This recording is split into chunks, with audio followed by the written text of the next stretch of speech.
ಲಕ್ಷದ ಬಹುಮಡಿ ಯೋಜನೆ ಎಲ್ಲ ಫಲಾನುಭವಿಗಳು ನಮಸ್ಕಾರ. ನಾನು ನಿಮ್ಮ ಅರುಣ್ ಕುಂಬಡಿ, ಇಂಡಿಯನ್ ಫ್ರೀಡಮ್ ಬ್ರದರ್ಸ್ ರಾಜ್ಯಾಧ್ಯಕ್ಷರು. ಇಂದು ನಮ್ಮ ಫಲಾನುಭವಿಗಳಿಗೆ ಹಲವಾರು ಜನಕ್ಕೆ ಒಂದು ಡೌಟ್ಸ್ ಇದೆ. ಏನಂತ ನೋಡಿದ್ರೆ, ಸರ್ ಹೊರಗಡೆ ಬರುವಂಥ ಬಿಲ್ಲು ನಾವು ಕಟ್ಟಬೇಕಾ ಅಂದರೆ ಅಂತ ಸ್ವಲ್ಪ ಜನ ಇನ್ನೂ ಗೊತ್ತಿಲ್ಲ, ಕೇಳ್ತಾ ಇದ್ದೀರಾ. ಸೊ ಕಂಪಲ್ಸರಿ ನಿಮ್ಮ ಮನೆಗೆ ಯೂಸ್ ಮಾಡುವಂಥ ಕರೆಂಟಿಗೆ ನಿಮಗೆ ಮೀಟ್ರಿಗೆ ಬರುತ್ತೆ. ಆ ಮೀಟ್ರಲ್ಲಿ ಎಷ್ಟು ಅಮೌಂಟ್ ಬರುತ್ತೋ ಅದನ್ನು ನೀವು ಕಟ್ಟಿರ್ತೀರ. ಅದೇ ರೀತಿಯಲ್ಲಿ ಹೊರಗಡೆ ಸ್ಟ್ರೀಟ್ ಲೈಟು ಮತ್ತು STP ಇರ್ಬೋದು, ಮತ್ತು ಹೊರಗಡೆ ಇರುವಂಥ ಎಲ್ಲ ಮೇಂಟೆನೆನ್ಸು ನೋಡಬೇಕಾದ್ರೆ ನಮಗೆ ಏನು ಬಿಲ್ ಬರುತ್ತೋ ಅದನ್ನು ನಾವೇ ಕಟ್ಟಬೇಕಾಗತ್ತೆ. ಅದು ಬಿಲ್ಲು ಬಂದು ನಮ್ಮ ಅಸೋಸಿಯೇಷನ್ ಮುಖಾಂತರ ಶೇರ್ ಮಾಡಿ ಮನೆಗೆ ಇಷ್ಟಿಷ್ಟು ಕಟ್ಟಬೇಕಂತ ಎಲ್ಲರಿಗೂ ಅಮೌಂಟನ್ನ ಶೇರ್ ಮಾಡಿ ಕೊಟ್ಟಿರ್ತಾರೆ. ಒಂದು ಮನೆಗೆ ಒಂದು ಅಮೌಂಟು, ಇನ್ನೊಂದು ಮನೆಗೆ ಇನ್ನೊಂದು ಅಮೌಂಟ್ ಅಂತ ಇರಲ್ಲ, ಎಲ್ಲ ಮನೆಗೂ ಡಿವೈಡ್ ಮಾಡಿ ಅದನ್ನು ಕೊಟ್ಟಿರ್ತಾರೆ. ಸೊ ಅದನ್ನು ನಾವು ಕಟ್ಟಬೇಕಾಗತ್ತೆ. ಇದು ಒಂದು ಪ್ರೊಸೀಜರ್ ಆಗಿರುತ್ತೆ. ಸೊ ಮತ್ತು ಸ್ಟ್ರೀಟ್ ಲೈಟು 2 ಲೈಟಲ್ಲಿ ಒಂದು ಲೈಟು ನಮಗೆ ಸೋಲಾರ್ ಇದೆ. ಕರೆಂಟ್ ಹೋಯ್ತಂದರೆ ಆಟೋಮೆಟಿಕ್ ಅದು ಸೋಲಾರ್ ಬರುತ್ತೆ. ಅದು ಎಲ್ಲ ಕಾಮನ್ ಏರಿಯಾಸಲ್ಲೂ ಆ ಥರ 2 ಲೈಟಿಗೆ ಒಂದು ಲೈಟು ಸೋಲಾರಲ್ಲಿದೆ. ಒಂದು ವೇಳೆ ಜನ್ರೇಟರ್ ಅಂತ ಏನಾದರೂ ಇದ್ದಿದ್ದರೆ, ಒಂದು ವೇಳೆ ಡೀಸೆಲ್ ಅದಂತ ಬರುತ್ತೆ. ಸೊ ಹಾಗಾಗಿ ಸೋಲಾರ್ ಇವಾಗೆಲ್ಲ ಬಂದು ಸೋಲಾರ್ ಮುಖಾಂತರ ನಾವು ಹೋಗ್ತಾ ಇರೋದ್ರಿಂದ ಸೋಲಾರು ಕಂಪಲ್ಸರಿ ಇದೆ. ಮತ್ತು ಈ ಒಂದು ಬಿಲ್ಸ್ ಎಲ್ಲ ಕಟ್ಟಲೇಬೇಕಂದ್ರೆ ಕಂಪಲ್ಸರಿ ಎಲ್ಲರೂ ಕಟ್ಟಲೇಬೇಕು. ಒಂದು ಮನೆಗೆ ಜಾಸ್ತಿ, ಒಂದು ಮನೆಗೆ ಕಡಿಮೆ ಅಂತೂ ಯಾರೂ ಕೊಡೋಲ್ಲ. ಎಲ್ಲ ಮನೆಗೂ ಒಂದೇ ಈಕ್ವಲ್ ಆಗಿರುತ್ತೆ.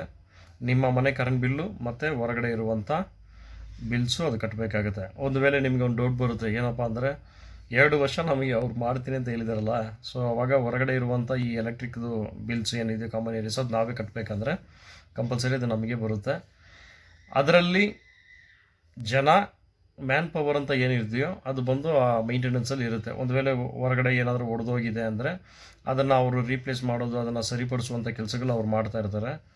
ಆದರೆ ಈ ಎಲೆಕ್ಟ್ರಿಕ್ ಬಿಲ್ಸು ಮತ್ತು ಇದೆಲ್ಲ ಬರೋದೆಲ್ಲ ನಾವು ಕಟ್ಟಲೇಬೇಕಾಗುತ್ತೆ. ಅದು ಅಂದರೆ ಎಲ್ಲರೂ ಶೇರ್ ಮಾಡಿ ಕಟ್ಟಬೇಕು ಒಂದು. ಮತ್ತು ಅದರಲ್ಲಿ ನಮಗೆ 2 ವರ್ಷ ಮೇಂಟೆನೆನ್ಸ್ ಅಂತ ಇರೋದು ಮ್ಯಾನ್ ಪವರ್ಗೆ ಮಾತ್ರನೇ. ಅದರಲ್ಲಿ ಯಾವುದೂ ಕನ್ಫ್ಯೂಷನ್ ಬೇಡ ನಿಮಗೆ. ಎಕ್ಸಾಂಪಲ್, ಒಂದು STP, ಆ STPನ ಆಪ್ರೇಟ್ ಮಾಡೋದು, ಆನ್ ಮಾಡೋದು, ಆಫ್ ಮಾಡೋದು ಆ ಮೇಂಟೆನೆನ್ಸು ಆ ಬಿಲ್ಡರ್ ಕಡೆಯಿಂದ ಇರುತ್ತೆ.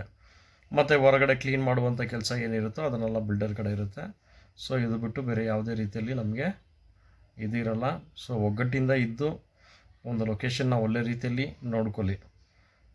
ಆವಾಗ ನೋಡಿದ್ರೆ ಮಾತ್ರ ನಿಮಗೆ ಆ ಬಿಲ್ಡಿಂಗ್ಗೆ ವ್ಯಾಲ್ಯೂಯೇಷನ್ ಏನಿದೆಯೋ ನಿಮಗೆ ರೈಸ್ ಆಗುತ್ತೆ. ನನಗೇನಾಯ್ತಪ್ಪ, ನಮ್ಮ ಮನೆ ನೋಡ್ಕೊಂಡಿದ್ರೆ ನಮಗೆ ಸಾಕಂತ ಹೇಳಿದ್ರೆ ನಿಮ್ಮ ಬಿಲ್ಡಿಂಗ್ಗೆ ವ್ಯಾಲ್ಯೂಯೇಷನ್ ಇರಲ್ಲ. ಬೇರೆ ನಿಮ್ಮ ಬಿಲ್ಡಿಂಗ್ ಮಾತ್ರ ಒಂದು ಕಲರ್ ಹೊಡೆದು ಮಿಕ್ಕಿದೆ ಬೇರೆ ಬೇರೆ ಬಿಲ್ಡಿಂಗ್ ಒಂದೊಂದು ಕಲರ್ ಇದ್ದರೆ ಆ ಬಿಲ್ಡಿಂಗ್ ಹೆಂಗಿರುತ್ತೆ ಅಂತ ನೀವು ಯೋಚನೆ ಮಾಡ್ಕೊಳ್ಳಿ. ಸೊ ಅದನ್ನು ಮೈಂಡಲ್ಲಿ ಇಟ್ಕೊಂಡು ದಯವಿಟ್ಟು ಎಲ್ಲರೂ ಒಗ್ಗಟ್ಟಿಂದ ಇದ್ದು ಒಂದು ಒಳ್ಳೆ ಅಸೋಸಿಯೇಷನ್ನ ಕ್ರಿಯೇಟ್ ಮಾಡಿ. ಅದರಲ್ಲಿ ಯಾವುದು ಜಗಳ ಬೇಡ, ಯಾವುದು ಇದು ಬೇಡ, ಇದರಲ್ಲಿ ಏನೂ ಇಲ್ಲ. ಸೊ ಒಳ್ಳೆ ರೀತಿಯಲ್ಲಿ ಮಾಡಿಕೊಳ್ಳಿ.